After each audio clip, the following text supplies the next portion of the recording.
Supreme court ব্যাপারটার গুরুত্বটা বুঝতে পেরেছেন। বাইরে থেকে মাইক্রো অবজারভার যারা আসছে, তারা পুরোপুরি বিজেপির নির্দেশে যা কাজ করার করছে। তাই পুরো প্রক্রিয়াটাই সম্পূর্ণভাবে একটা অনৈতিক প্রক্রিয়া হচ্ছিল। লজিক্যাল ডিসক্রিপেন্সির নামে প্রচুর মানুষের নাম বাদ যেত। এই অমানবিক প্রক্রিয়াটা সুপ্রিম কোর্ট অনুধাবন করেছেন বলেই বিচারপতিদেরকে বা প্রাক্তন বিচারপতিদেরকে এই দায়িত্বটা দিয়েছেন। কিন্তু তারপরেও আমি বলবো যে জিনিসটা ফুল ফ্লেজেড হচ্ছে না কেন। বিচারপতিদের আজকে সোমবার দিন, আজকে ট্রেনিং দেওয়া হবে কি কি করতে হবে। তারপর 28 তারিখ নাকি লিস্ট বেরোবে। 250 জন বিচারপতি।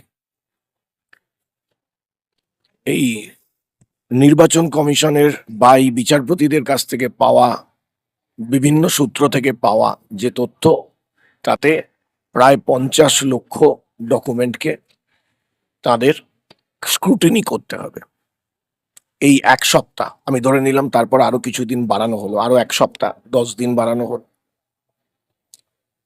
এই আমি ধরে নিচ্ছি 28 তারিখ নয়, যদিও 28 তারিখই বেরোবে আমরা জানি, এখনো পর্যন্ত যা জানি। আমি ধরে নিলাম যে আরো কিছুদিন এক্সটেন্ড করলো, কিন্তু এইটুকু সময়ের মধ্যে মাত্র 250 জন বিচারপতি এই 50 লক্ষ ডকুমেন্ট স্ক্রুটিনি করবে। সারা দিনে যদি 20 ঘন্টাও কাজ করেন, তাহলেও হিসেব করে দেখা যাবে যে ওই এক একটা ডকুমেন্ট চেক করার জন্য তাদের মনে হয় কয়েক সেকেন্ড হাতে সময় থাকবে। এটা আদৌ কি সম্ভব? পুরোপুরি একটা অসম্ভব, অবৈজ্ঞানিক, অযৌক্তিক কথাবার্তা। 250 জন বিচারপতি এই বিপুল সংখ্যক ডকুমেন্ট এইটুকু সময়ের মধ্যে কোনোভাবেই স্ক্রুটিনি করতে পারেন না। তারা বিচারপতি, তারা মানুষ, আমার আপনার মতো রক্তমাংসের মানুষ। তারা কেউ ভগবান নন, তারা কেউ রোবট নন। আর যদি আমি ধরেও নিই তর্কের খাতিরে যে সত্যি এই 250 জন বিচারপতি এই কাজটা করলেন, তাহলে আপনার কি মনে হয় যে সেইটা ফ্ললেস হতে পারে? সম্ভব নয়। কারণ যে অ্যাভারেজ টাইমটা এক একটা ডকুমেন্ট স্ক্রুটিনির জন্য পাওয়া যাচ্ছে, সেটা সম্পূর্ণভাবে অসম্ভব একটা ব্যাপার। তাই আমি বলছি যে এই 28 তারিখেও যে লিস্ট বেরোবে, সেইটাও একেবারেই যে ত্রুটি মুক্ত তা নয়। বিজেপি বা নির্বাচন কমিশন যে লক্ষ্যটা নিয়েছে বা যে ষড়যন্ত্রটা করছে, বাঙালিদের বা পশ্চিমবঙ্গের অধিবাসী যারা রয়েছে, একটা বিপুল সংখ্যক সহনাগরিককে বেনাগরিক করার, বাংলায় এথনিক ক্লেন্সিং করার, ঘুরপথে এনআরসি করার, সেই ষড়যন্ত্রটা ওরা সেই ফুলফিল করার লক্ষ্য নিয়েই এই জিনিসটা করছে। আমি সুপ্রিম কোর্টের ইন্টেনশনটাকে সমর্থন করে বা সম্মান জানিয়ে বলছি, ইন্টেনশন তাদের ঠিক ছিল বা ভালো ছিল, তাই সুপ্রিম কোর্ট এই নির্দেশিকাটা দিয়েছেন। কিন্তু শুধু ইন্টেনশন ভালো হলেই হবে না, এক্সিকিউশনটা ঠিকঠাকভাবে করাটা দরকার। আমার ব্যাপক সন্দেহ রয়েছে যে এটা সঠিকভাবে এক্সিকিউশন হবে কিনা।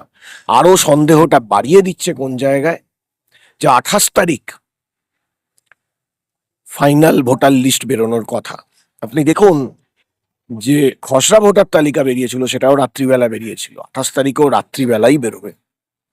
এবং 1 তারিখ থেকে পশ্চিমবঙ্গে 480 কোম্পানি সিআরপিএফ নামিয়ে দেওয়া হবে, আধা সেনা নামিয়ে দেওয়া হবে। 480 কোম্পানি মানে প্রায় 5 লক্ষ আধা সেনা নামিয়ে দেওয়া হবে। কেন?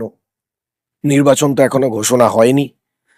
তার মানেটা আমরা এটা আমাদের আশঙ্কা যে এই লজিক্যাল ডিসক্রিপেন্সির নাম করে এই ফাইনাল ভোটার লিস্টে প্রচুর সাধারণ মানুষের নাম বাদ যাবে। এবং বাদ যাওয়ার পর খুব স্বাভাবিকভাবেই সেই মানুষেরা হতবুদ্ধি হয়ে যেতে পারে, তারা পথে নেমে আন্দোলন শুরু করে দিতে পারে, একটা আইন শৃঙ্খলা পরিস্থিতির অবনতি ঘটার একটা আশঙ্কা তারা করছে, সম্ভাবনা হতে পারে। তাই তারা আগে থেকেই এই সিআরপিএফ এর রিকুইজিশনটা পাঠিয়ে রেখেছে। এই ব্যাপারটা কিন্তু আমি একদম কি বলা যেতে পারে যুক্তিবুদ্ধি দিয়ে বিচার করলে, যে শুধুমাত্র ভোটার তালিকা বেরোবে আর তার পরের দিনই সিআরপিএফ ডিপ্লয় করা হবে, ব্যাপারটা কিন্তু হাইলি সাসপিশাস। এর পিছনে বিজেপির কোনো চক্রান্ত রয়েছে বা পুরো ব্যাপারটাই তো বিজেপির চক্রান্ত, পুরো জিনিসটাই বিজেপির চক্রান্ত। কেন ওদের যেন তেন প্রকারেণ বাংলা জিততে হবে, ওরা ঠিক এই প্রক্রিয়াতেই, এই ষড়যন্ত্র করেই বিহারেতে জিতেছে। বিহারের ভোটের ফলাফল থেকে দেখতে পাওয়া গেছে, বিহারের নির্বাচনের ঠিক আগেই এসআইআর করলো, বেছে বেছে ওরা বিরোধী ভোটারদের নাম বাদ দিল। আজকে ফর্ম 7 বেছে বেছে ওরা বিরোধী ভোটারদেরকে বা বিরোধী সমর্থক যারা, বিজেপি বিরোধী সমর্থক যারা রয়েছে, সাধারণ নাগরিক যারা রয়েছে, তাদের নাম ফর্ম 7 দিয়ে কাটার চেষ্টা করছে। আজকে জিনিসটা কতটা ইললজিক্যাল ভেবে দেখুন, যে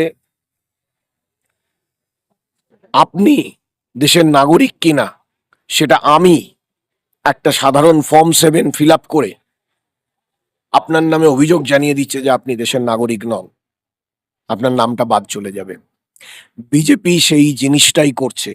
এবং আপনাকে বলে রাখি, বিজেপির আইটি সেলের তরফ থেকে বা বিজেপির যে পুরো ইলেকশন মেশিনারি রয়েছে, সেই মেশিনারির তরফ থেকে তাদের যারা কার্যকর্তা রয়েছে, তাদের যারা কর্মী রয়েছে, তাদের ওপর নির্দেশিকা আছে, তাদেরকে টার্গেট বেঁধে দেওয়া হয়েছে, এতগুলো করে ফর্ম 7 জমা দিতে হবে। প্রতি ফর্ম 7 জমা দেওয়ার পেছনে ওদের 50 টাকা করে দেওয়া হচ্ছে, যে তুমি 1000 ফর্ম 7 জমা দেবে তাহলে 50,000 টাকা তুমি পাবে। এই টাকার বিনিময়ে তারা একটা টার্গেট বেঁধে দিয়ে সাধারণ মানুষকে হেনস্থা করছে, সাধারণ মানুষের নাম বাদ দেওয়ার চেষ্টা করছে, সাধারণ মানুষকে বেনাগরিক করছে। এটা পুরোটাই একটা বিজেপির চক্রান্ত। বিজেপি বেছে বেছে বিজেপির বিরোধী যে ভোটাররা রয়েছে তাদের নামটা বাদ দিয়ে ঠিক বিহারের কায়দায় বাংলাতে নির্বাচনে জেতার চেষ্টা করছে। বিহার ছিল ওদের একটা টেস্টিং গ্রাউন্ড, বাংলাটাই ওদের প্রধান লক্ষ্য। বাংলা 8 তারিখের পরপরই হয়েছে উত্তরপ্রদেশের নির্বাচন। বাংলায় তারা জিততে পারবে না যদি সাধারণভাবে ভোট হয়, সেটা ওরা বুঝে গেছে, জানে, তাই এটা করছে। আর উত্তরপ্রদেশেও বিগত 2 টার্ম জুড়ে এই যোগী আদিত্যনাথের যে মাফিয়াবাজির সরকার, যে গুন্ডাগর্দির সরকার শুরু হয়েছে, গুন্ডারাজের সরকার শুরু হয়েছে, ওই এনকাউন্টারের সরকার শুরু হয়েছে, সাধারণ মানুষ তিতিবিরক্ত হয়ে গেছে। তাই উত্তরপ্রদেশেও তারা এই একই ধান্দায়, ওখানে এই তো 4 কোটি না কত ভোটারের নাম বাদ গেছে, এইটাই ওদের টার্গেট, সেই করে ওরা ভোটে জিততে চাইছে।